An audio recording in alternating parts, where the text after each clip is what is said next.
évidemment toutes les réactions en direct du Parc OL avec Giovanni Castaldi qui est aux côtés de Jérôme Marier. Alors messieurs, vous l'avez vu, une nouvelle défaite qui s'est dessinée en première mi-temps. Est-ce que l'Olympique Lyonnais est tout simplement catastrophique? Habillage à la lyonnaise. Ludo. Un poil sévère, le mot. Donc non. Plutôt non. Non. Professeur Dev. Un poil Clément. Timothée. Oui. Oui. Nabil. Ils sont nuls. Très bien. Très très bien. Président, vous voulez qu'on fasse un petit duel? Il y en a un. Il y a une Tout le option. monde est d'accord. Ah, il y a une option, mais c'est vous qui Ils choisissez. sont. Ludovic chipote alors. Est-ce que vous voulez un duel? On peut y aller. Parce qu'il peut faire de deux là. Il y a deux non et deux oui. Ah ben non, il y a 3 oui et un non. Moi, c'est Il y a trop trois Clément. oui. Moi, j'ai dit que le mot était sévère. J'ai dit qu'il était Ouais, Clément. non. Mais je peux essayer de le battre. Je peux Non, essayer de c'est me Vous battre n'avez pas là-dessus. répondu à la question, pas président. suffisant. Alors je vous pose la question également. Est-ce que L'OL est catastrophique. pas plus que D'habitude. pas plus que les autres matchs. Mais il était lors des autres matchs alors dans ce cas-là. Ils sont catastrophiques et là on peut mettre l'ensemble. Les joueurs, la défense, ceux qui sont ressortis, ceux qui sont rentrés, l'entraîneur. Je dirais, à la limite de ce soir-là, il y a un seul truc positif, c'est le public. Il m'arrive de les massacrer assez souvent. Ils ont répondu présent. Et là, ils sont présents, ils les ont encouragés. Je veux dire, c'est le seul côté positif. On se dit qu'il reste quelque chose à Lyon. Il y a un vrai public qui peut les soutenir. Le reste, désolé, j'aurais pas de nuance comme Ludo. C'est catastrophique. Lyon qui a que 7 points. Alors je vais aller vers le professeur parce que lui, il m'a dit que c'était un poil Clément catastrophique. Qu'est-ce que vous avez vu ce soir qui vous a encore plus inquiété? Parce que c'est vrai qu'on est quand même inquiet depuis de longues semaines du côté de l'Olympique Lyonnais. Là, on en est donc à une nouvelle défaite. On avait cru peut-être qu'il y avait un sursaut après la victoire rennaise. Ça n'a pas été le cas. Non, ce qui m'inquiète particulièrement pour Lyon, c'est qu'en fait, le scénario, tu le vois venir à des kilomètres tout de suite, quoi. C'est-à-dire qu'en fait, c'est le match attendu et qui, en plus, Lille n'a même pas été complètement méchant avec Lyon parce qu'ils peuvent rentrer au vestiaire, les Lyonnais, avec 3 buts dans la besace et pas 2. Le match peut être vraiment plié. Il y a eu vaguement une réaction. Non, en fait, ce qui est inquiétant, c'est que c'est la défaite programmée. C'est-à-dire qu'aujourd'hui, quand tu vois une affiche Lyon-Lille, Tu sais. il n'y a pas une demi-seconde où tu te dis Lyon va le faire. C'est-à-dire que tu te dis ils sont en dessous, nettement en dessous. Et moi, en fait, j'ai vu le match, mais attendu. Et j'ai même pas vu les Lillois très méchants avec eux. C'est pour ça que je suis très inquiet et c'est pour ça que c'est catastrophique parce qu'il n'y a rien eu du début de réaction qui aurait pu naître de cette victoire un peu par accident contre Rennes. Si, il y a les deux occasions. En début ouais, deuxième mi-temps. un peu comme un poisson hors de l'eau qui est... S'ils reviennent à 2-1, Elle existe. Ouais, ça existe. on ne sait pas ce qui peut se passer. Le match peut basculer. Mais ça ne s'est pas passé. Enfin, justement, Timothée. c'est là où je trouve que la situation est catastrophique pour l'OL, c'est que moi, en début de rencontre, pendant la première demi-heure, Tu crois? non, alors je crois pas en une victoire, mais j'ai l'impression que Lyon se procure des situations, arrive à la surface de réparation, la frappe contrée de Cacré. Il y a quelques petites choses, je ne sais quoi, qui nous fait dire bon tiens. Et puis il concède une occasion, but, deux occasions, but. Et ça pue les équipes qui descendent. Ça pue le syndrome de l'équipe qui s'arrache un petit peu, tu vois, qui essaye de, dans l'état dans lequel il est, dans l'état de délabrement qu'est l'OL, qui essaye de serrer les coudes avec quelques joueurs comme O'Brien, par exemple. Ah oui, moi, j'ai pas dit qu'ils allaient attaquer en baissant les bras. Là-dessus, je suis d'accord avec toi. Voilà. Non, mais... Justement, et ils baissent pas les bras jusqu'à la c'est demi-heure. pire. Deux lames, coup sur coup, 2-0. C'est terrible. Et Ludo, effectivement, Pardon, vas-y. Lille les punit en l'espace de 5 minutes. À la 27e, Jonathan David, qui ne mettait plus un pied devant l'autre, il était en grande difficulté, on le rappelle, il n'avait plus marqué en Ligue 1 depuis le 27 août dernier contre Lorient, 9 matchs sans marquer. Et puis, il y a Thiago Santos à la 32e, un but absolument magnifique, mais ça fait 2-0. Et là, on se dit effectivement, on est tout proche du 3-0 à la mi-temps et on ne voit pas les Lyonnais comment ils pourraient inverser la tendance.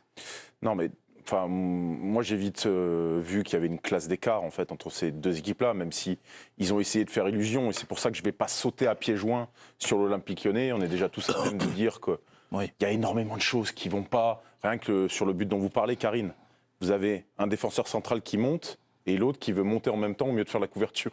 Il est chargé de faire la couverture, alors que son acolyte est déjà monté, et lui essaye d'anticiper une passe. Bon, bah, si vous ouvrez la porte à Jonathan David, terminé. Bon, il va s'y incruster, évidemment. Donc, il y a énormément de choses à dire. Par contre, je trouve que dans la mentalité, l'état d'esprit, je trouve que même si ce soir, il y a une classe d'écart, clairement. mais ils sont plus dans l'ambiance d'une équipe qui joue le maintien.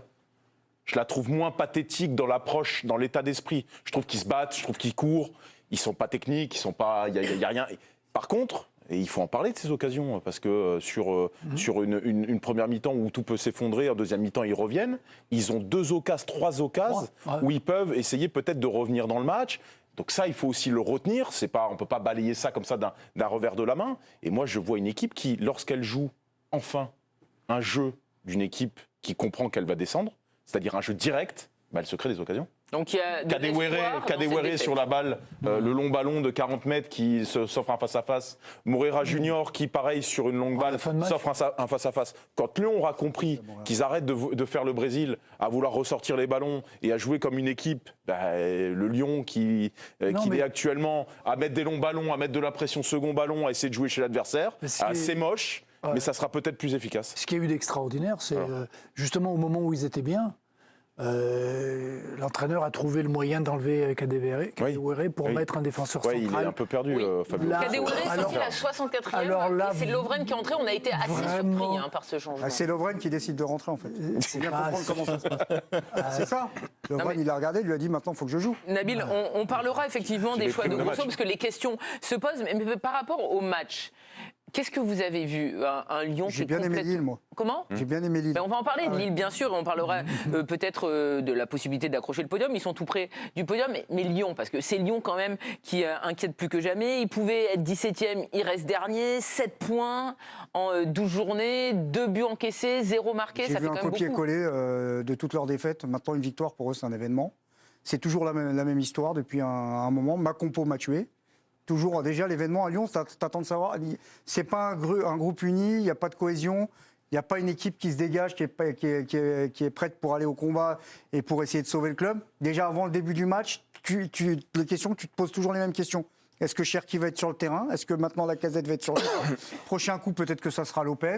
Donc tu sens que tout le monde est en insécurité. Non, mais je caricature, mais Lacazette... Peut-être pas Anthony Lopez quand même, non? Non, parce qu'il y a juste le gardien, parce que c'est, on va dire, c'est un peu le poste naturel, mais tout le reste. Oui, voilà, je caricature. C'est-à-dire qu'au bout d'un moment, des joueurs qu'on ne pensait pas menacés sont menacés. Donc si vous mettez à la place des joueurs, déjà que c'est compliqué, et en plus, vous avez un sentiment d'insécurité, parce qu'au bout de 45 minutes, ça vous le faites une fois, ça marche, pour recadrer les gens. Mais au bout d'un moment, c'est comme ça, c'est comme les antibiotiques, plus t'en prends, moins ça marche. Ouais, mais c'est exactement la même chose à Lyon. On ne peut pas expliquer, je veux dire qu'ils sont... Je veux dire que c'est l'entraîneur, les joueurs entraîneurs. Mais on ne peut pas expliquer juste leur incertitude, leur absence totale aux deux, à Lacazette et Cherki, chacun sur une mi-temps, juste par l'incertitude de savoir s'ils vont jouer, s'ils ne vont pas jouer.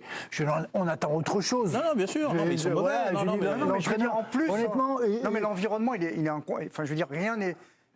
Oui. Mais on parlera de Lacazette un petit peu plus tard, parce qu'effectivement, il était titularisé, il est sorti à la mi-temps. Par rapport à ce match, on a aussi l'impression que Lyon a laissé des boulevards à Lille. Lille est une belle équipe de Ligue 1. On a l'impression qu'ils se jettent dans la gueule du loup alors qu'ils sont à la maison et qu'ils sont en convalescence. Vous avez deux solutions. Soit vous vous dites que vous attendez camper sur vos bases et Lille va vous mettre à un moment donné, ils vont trouver la solution parce qu'ils ont des joueurs formidables, parce qu'ils ont Gegrova qui va t'éliminer en 1 contre 1, parce que Yazice va sentir le coup, va se mettre entre deux, parce que Jonathan David, même s'il est dans un mauvais passage, est un garçon intelligent. Ou alors tu as la solution de dire ok, il y a des super joueurs devant, peut-être que notre seule solution c'est de couper à la source. Et moi, je comprends l'idée d'aller jouer un cran plus haut, d'essayer de presser et tout, mais c'est une équipe, il n'y a pas d'idée commune, en fait. Ils ne sont pas ensemble. On sent qu'il y en a un qui va d'un côté, l'autre qui va de l'autre. Ils ne sont pas de mauvaise foi. C'est-à-dire que quand tu changes les organisations, ils sont vaillants, les compos toutes les semaines... Ils sont vaillants, mais collectivement, ils n'existent pas. Ils n'existent pas. C'est quoi l'équipe? Alors attends, moi Non, mais c'est ça. C'est quoi le système de Lyon depuis qu'il est arrivé? Ça fait 7 matchs, Karim, vous avez 4 défaites. Il a changé de système en 5 minutes. Il est passé à 5, il est passé à 4. Il est revenu. Et quelle est l'équipe? Enfin, globalement, je ne vais pas dire équipe type parce qu'aujourd'hui c'est mouvement, mais en gros, les 12 ou 13 joueurs. Est-ce que quelqu'un est capable de me le dire? Quand on est dans l'échec, on cherche, donc on change. C'est un petit peu logique, non? Oui, mais si tu cherches trop, non, c'est pas oui, ce que il faut une assise défensive. À un moment, il faut s'arrêter. Pas la solution. Il faut s'arrêter de chercher, il faut trouver... Oui, mais il la cherche pour l'instant. Il la trouve pas. À quel moment tu peux imaginer on peut pas chercher toute l'année. Raymond, à un moment, à quel moment tu peux imaginer une seule seconde? Cherche la Ligue 2 là surtout. Essayer de te maintenir sans Alexandre Lacazette. peu importe ce que vous allez me dire sans lui, mais On va parler d'Alexandre comment vous Lacazette. voulez imaginer après. vous maintenir sans ce garçon? Pour moi, c'est impossible. Attends, On va reparler d'Alexandre sur sa Lacazette. première mi-temps. Mais il y a une pardon. première réaction qui vient d'arriver, Jérémy. Oui, sur Prime Video, le milieu de terrain Paul Akwaku qui déclare « C'est compliqué, mais on ne se plaint pas, on se battra jusqu'au bout. On sait que ce n'est pas facile, on cherche à tout donner. Oui, on a le niveau de la Ligue 1, on doit mettre les choses en place et ça viendra tout seul. » Ça viendra tout seul. Non, non. Par contre, je suis assez d'accord sur le fait qu'il baisse pas les bras. Je veux dire, ce qui traduit là. Ce soir, il court, il lâche pas. Il court, il se bat, voilà. machin. C'est juste que. Ils sont dépassés. Et je dirais, alors je sais pas, hein, c'est toujours le verre à moitié vide ou à moitié plein. Mais moi, je trouve que Lyon, qui se bat et qui rend une copie pareille, avec un écart mais abyssal face à Lille, je me demande c'est pas un plus inquiétant. C'est d'autant plus inquiétant. Exactement, parce que maintenant, du coup, t'as quoi comme levier? En fait, t'as quoi comme levier? Tu peux même pas les réveiller sur le combat. Ils ont essayé de se battre. Gelon. Ton principal atout, c'est ta ligne d'attaque. Le reste, c'est très, Oui, mais très moyen. est-ce qu'ils sont construits pour recevoir des gelons? Il va falloir qu'ils apprennent. En tout cas, ce soir, les occasions qui se créent, c'est dans ce On système-là. a dit qu'ils Long n'avaient pas ballon triché. On a dit qu'ils n'avaient pas triché ce soir et on est tous d'accord là-dessus. Moi, ce qui m'embête dans la déclaration de Paul Akwaku, c'est on a le niveau de la Ligue 1. Oui. Je pense qu'à un moment, il va falloir qu'ils arrêtent de le penser. Ah ouais. Parce que moi, je pense qu'individuellement, les joueurs de l'OL ont le niveau de la Ligue 1, oui. Mais aujourd'hui, collectivement, cette équipe, elle en est très, très loin. Et mentalement, Très, très loin. Mentalement aussi. Comme le dit Ludo, ça va dans tous les sens. Il n'y a pas d'effort commun, il n'y a pas de construction commune. Et à ce niveau-là, ils n'ont pas le niveau de la Ligue 1. Et s'ils se gargarisent avec l'idée qu'ils ont le niveau de la Ligue 1, c'est pas comme ça qu'ils se sauvent. Et il n'y a pas Pareil, un entrant, Raymond. Qui te fait regretter la compo de départ. On va en parler des changements, parce qu'à la mi-temps, il y a eu 3 changements. Voilà, donc c'est ça, parce que important d'en parler. qui se trompe au départ, tu dis bon bah ok, il s'est trompé, mais derrière les entrants te font apparaître, mais il y a rien. On parle du mental, les garçons en parlent, et également, il y a Paul qui en a parlé. Mentalement, ils n'ont pas sombré quand même en seconde période. Il y a 2-0, ils ont encore des occasions. J'essaie de trouver des choses positives. Non, mais c'est ce qu'on dit. Ils s'accrochent. Ils s'accrochent avec des moyens très limités, avec une équipe totalement désorganisée, avec pas d'idées communes, avec des changements dans cette deuxième mi-temps où ils avaient donné l'impression d'être un peu mieux et tout d'un coup, ils me fait rentrer un défenseur pour enlever un attaquant, comme tu disais, qui leur donnait de la profondeur. Qui leur donnait... Mais non, on peut pas... C'est le seul truc où tu pouvais faire mal à l'adversaire. C'était de la profondeur un petit peu dans l'espace. Il l'enlève pour jouer à 3 défenseurs, normalement. Donc ça veut dire que les 2 pistons... ils doivent jouer très haut, ils doivent aller chercher, ils doivent venir là fermer le milieu, et on occupe à 3 derrière et on prend le risque. Mais ils ont joué à 5. En fait, il a mis encore plus restrictif derrière. Tu reviens à On va 4 parler derrière. des choix de Fabio Grosso, évidemment, parce qu'il pose question. Mais nous sommes avec Giovanni Castaldi, qui a donc assisté au match en direct du groupe OL. Bonsoir Giovanni, merci d'être avec nous. On se posait cette question qui est claire, nette et précise. Est-ce que l'OL est tout simplement catastrophique ?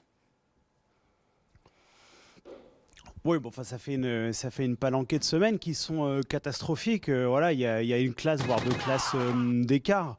Ce qui était frappant depuis les tribunes, c'est que tu as une équipe qui est en totale maîtrise, qui est dans le collectif, le jeu sans ballon, qui est très organisé, une équipe qui est à la rue. Alors, sur 10 minutes, il va faire basculer le match en seconde période. C'est ce qui est assez paradoxal, parce qu'il y a 2 énormes occasions, mais pas de bol. Tu as un mec qui met 20 buts par saison, il était sur le banc parce que l'entraîneur joue encore à Football Manager, a fait 3 changements à la mi-temps, il a changé 3 fois de système.